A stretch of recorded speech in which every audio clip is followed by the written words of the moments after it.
Some people are really fucking stupid. Did you ever notice that? How many really stupid people you run into during the day? God damn, there's a lot of stupid bastards walking around. Carry a little pad and pencil with you. You wind up with 30 or 40 names by the end of the day. Look at it this way. Think of how stupid the average person is, and then realize half of them are stupider than that. And it doesn't take you very long to spot one of them, does it? Take you about 8 seconds. You'll be listening to some guy. You say, this guy is fucking stupid. You can say what you want about this country, and I love this place. I love the freedoms we used to have. I love it. I love that.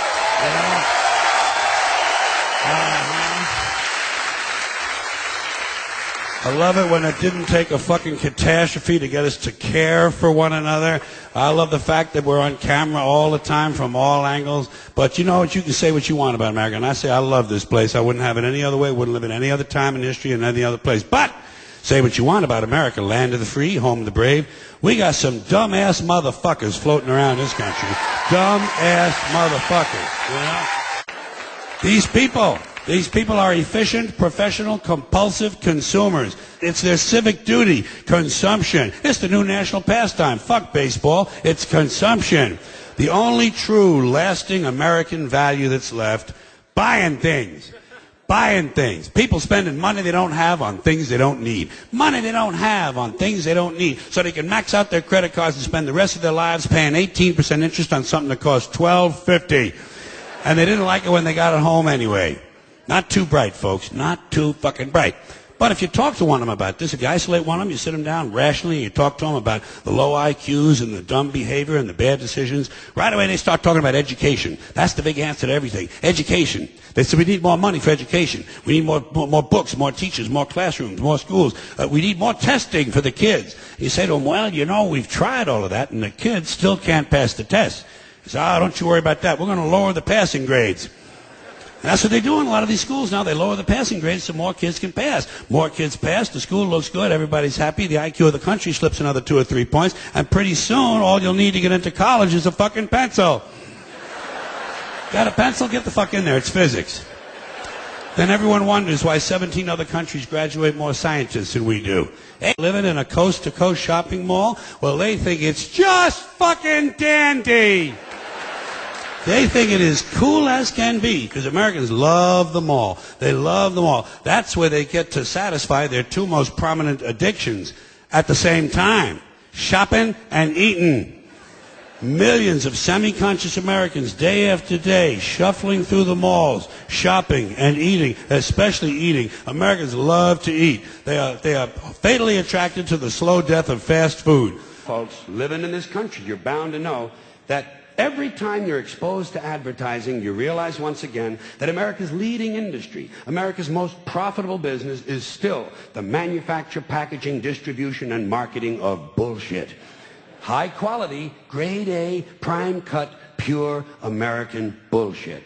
And the sad part is that most people seem to have been indoctrinated to believe that bullshit only comes from certain places, certain sources. Advertising, politics, salesmen, not true. Bullshit is everywhere. Bullshit is rampant. Parents are full of shit, teachers are full of shit, clergymen are full of shit, and law enforcement people are full of shit. This entire country is completely full of shit, and always has been. From the Declaration of Independence to the Constitution to the Star-Spangled Banner, it's still nothing more than one big steaming pile of red, white, and blue all-American bullshit. Because think of how we started. Think of that. This country was founded by a group of slave owners who told us all men are created equal.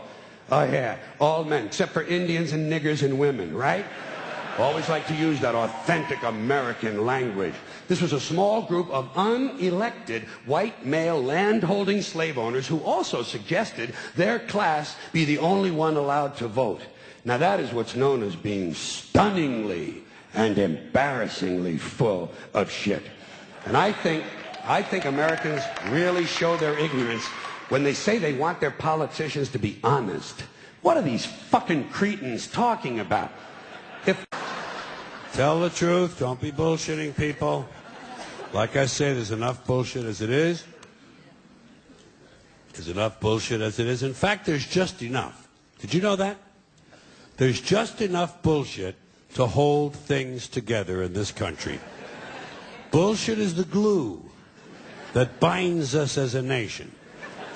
Where would we be without our safe, familiar American bullshit?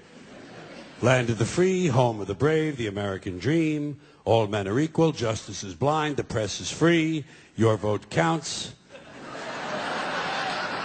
Business is honest, the good guys win, the police are on your side, God is watching you, your standard of living will never decline, and everything is going to be just fine.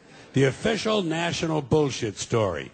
I call it the American okey doke. That's what they do with that kind of stuff. They put it in the heads of kids. They pound it in there because they know kids are too young to be able to mount a sophisticated argument against these kind of ideas. And so kids, and up to a certain age, by the way, kids are going to believe everything a grown-up tells them, everything. So kids never learn to question things. Nobody questions things in this country anymore. Nobody questions things. Why? People are too fat and happy. People are way too fucking prosperous for their own good. Everyone's got a cell phone that'll make pancakes and rub their balls now, you know?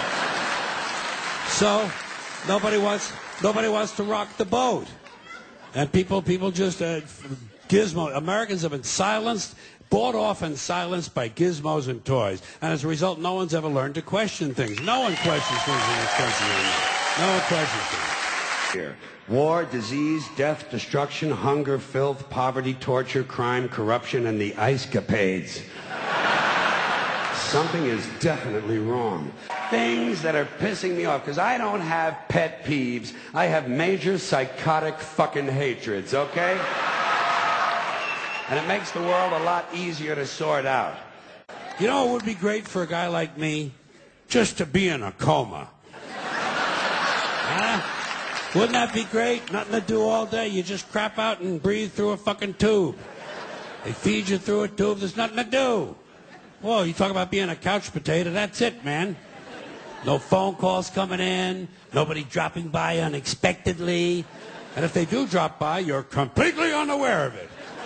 Because you're in a fucking coma, and you're practically clinically dead. And you don't have to listen to their stupid shit. And be blamed on the baby boomers. Something else I'm a little tired of hearing about. The baby boomers. Whiny, narcissistic, self-indulgent people with a simple philosophy. Give me it, it's mine! Give me that, it's mine! These people were given everything. Everything was handed to them. And they took it all. Took it all. Sex, drugs, and rock and roll. And they stayed loaded for 20 years and had a free ride. But now they're staring down the barrel of middle-age burnout. And they don't like it. They don't like it, so they've turned self-righteous. And they want to make things hard on younger people. They tell them abstain from sex, say no to drugs. As for the rock and roll, they sold that for television commercials a long time ago. So they could buy pasta machines and Stairmasters and soybean futures. Soybean futures. They're cold, bloodless people. It's in their slogans, it's in their rhetoric. No pain, no gain. Just do it. Life is short, play hard. Shit happens, deal with it. Get a life. These people went from do your own thing to just say no. They went from love is all you need to whoever winds up with the most toys wins. And they went from cocaine to Rogaine. Airport security is a stupid idea, it's a waste of money, and it's only there for one reason, to make white people feel safe. That's all. The illusion, the feeling and illusion of safety. Because the authorities know they can't make an airplane completely safe. Too many people have access. You'll notice the drug smugglers don't seem to have a lot of trouble getting their little packages on board, do they?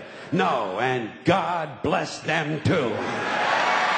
As far as I'm concerned, all of this airport security, all the searches, the screenings, the cameras, the questions, it's just one more way of reducing your liberty and reminding you that they can fuck with you anytime they want. As long as you put up with it. As long as you put up with it. Which means, of course, anytime they want. because that's what Americans do now. They're always willing to trade away a little of their freedom in exchange for the feeling, the illusion of security. What we have now is a completely neurotic population obsessed with security and safety and crime and drugs and cleanliness and hygiene and germs. There's another thing, germs. Where did this sudden fear of germs come from in this country? Have you noticed this? The media constantly running stories about all the latest infections, salmonella, E. coli, hantavirus, bird flu. And Americans they panic easily, so now everybody's running around scrubbing this and spraying that and overcooking their food and repeatedly washing their hands, trying to avoid all contact with germs. It's ridiculous, and it goes to ridiculous lengths. Don't look for it. Be happy with what you got. Because the owners of this country don't want that. I'm talking about the real owners now. The real owners, the big wealthy business interests that control things and make all the important decisions. Forget the politicians. The politicians are put there to give you the idea that you have freedom of choice. You don't. You have no choice. You have owners. They own you. They own everything. They own all the important land. They own and control the corporations. They've long since bought and paid for the Senate, the Congress, the state houses, the city halls. They got the judges in their back pockets. And they own all the big media companies, so they control just about all of the news and information you get to hear. They got you by the balls. They spend billions of dollars every year lobbying to get what they want.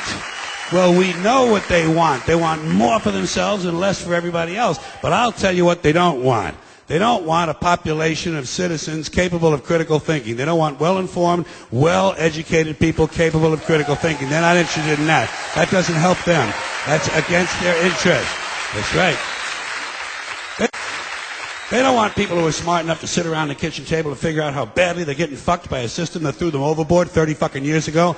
They don't want that. You know what they want? They want obedient workers. Obedient workers. People who are just smart enough to run the machines and do the paperwork and just dumb enough to passively accept all these increasingly shittier jobs with the lower pay, the longer hours, the reduced benefits, the end of overtime, and the vanishing pension that disappears the minute you go to collect it. And now they're coming for your Social Security money. They want your fucking retirement money. They want it back so they can give it to their criminal friends on Wall Street. And you know something? They'll get it. They'll get it all from you sooner or later because they own this fucking place. It's a big club, and you ain't in it.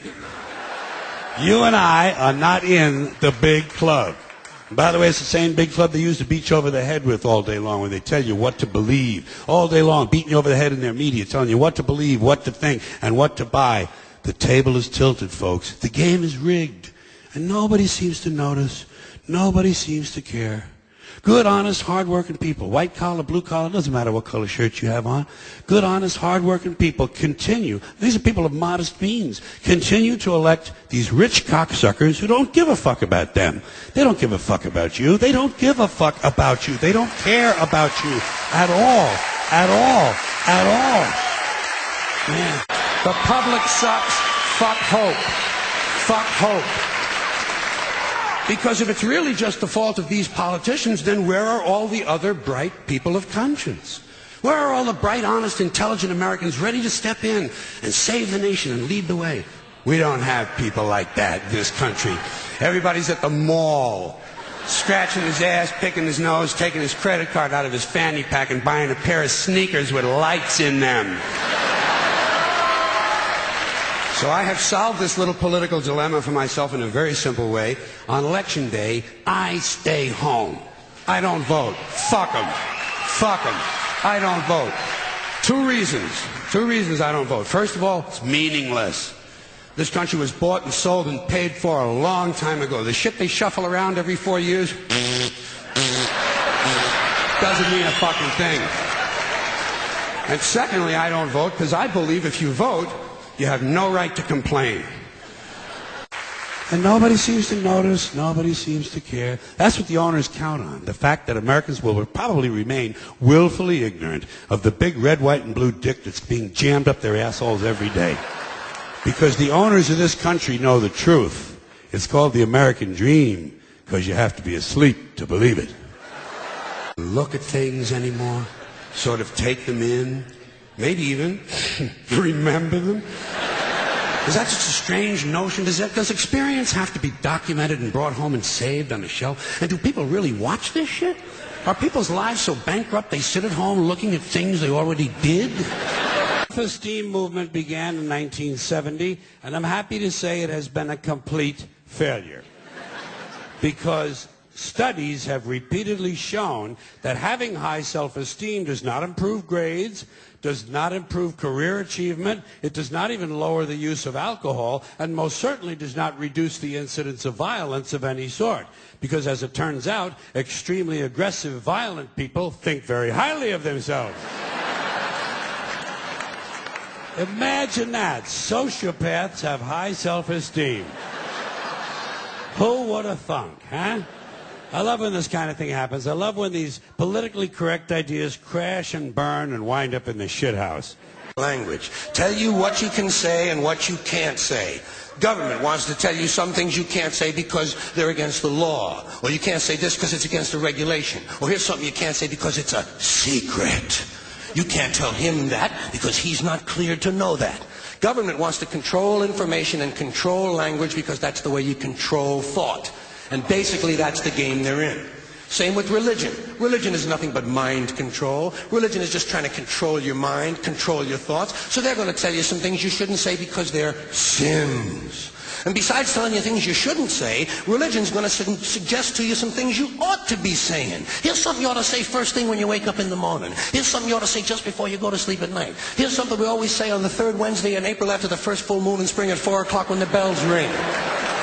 Religion is always suggesting things you ought to be saying. Same with political groups of all kinds. Political activists, anti-bias groups, special interest groups are going to suggest the correct political vocabulary, the way you ought to be saying things, and that's where the feminists come in. Now, as I said, I got nothing against the feminists. In fact, I happen to agree with most of the feminist philosophy I have read. I agree, for instance, that for the most part, men are vain, ignorant, greedy, brutal assholes who've just about ruined this planet.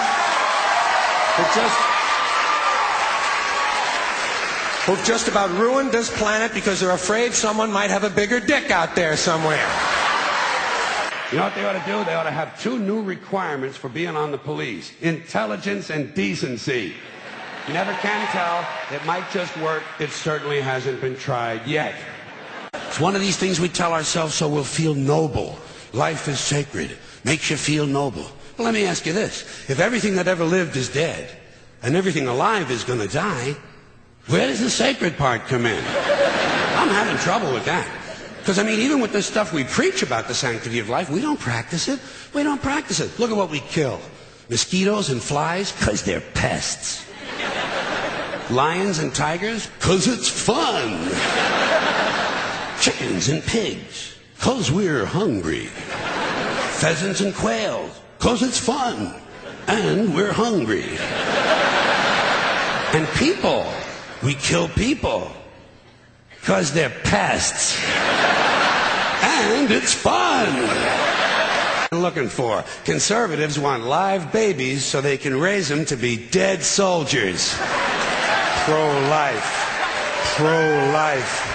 These people aren't pro-life, they're killing doctors. What kind of pro-life is that?